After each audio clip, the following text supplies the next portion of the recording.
ซึ่งว่าจุดประสงค์ของการจัดงานในมื้อนี้ก็แม่นเพื่อแสดงความยินดีกับหลานน้อยนักเรียนทุกคนตั้งแต่ห้องเลี้ยงเด็กหาห้องอนุบาล3ที่ได้ผ่านอีก1สุขเรียนแห่งการเรียนรู้การฝึกฝนตนเองการพัฒนาและการเติบใหญ่ขึ้นอีกบัดก้าวหนึ่ง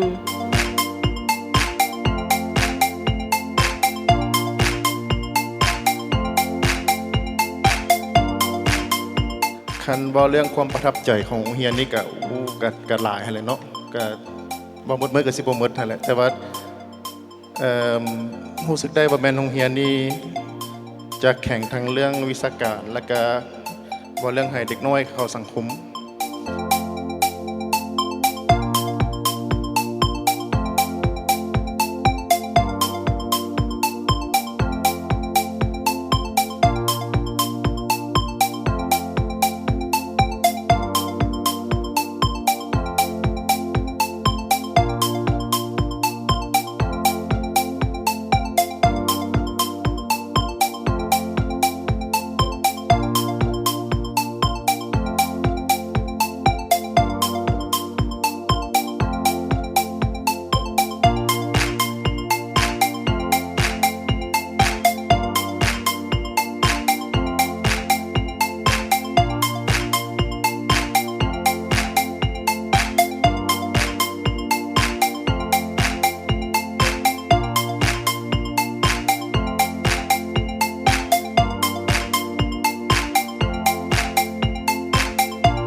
Some of the most meaningful memory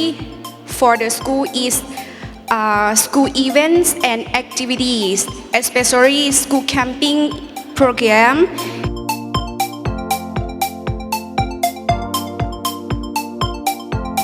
อันที่1แม่นเหตุผลที่เหลือโรงเรียนนี่ย้อนว่าเป็นโรงเรียน2ภาษาเจ้า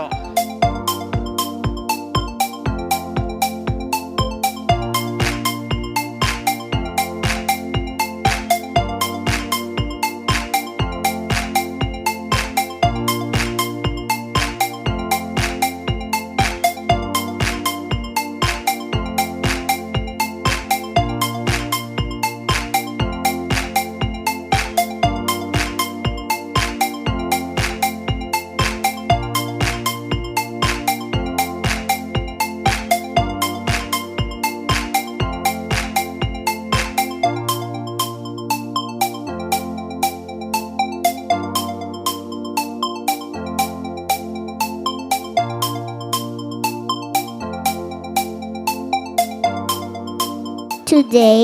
is a very happy and special day for all of us. โรงเรียนหลังนี้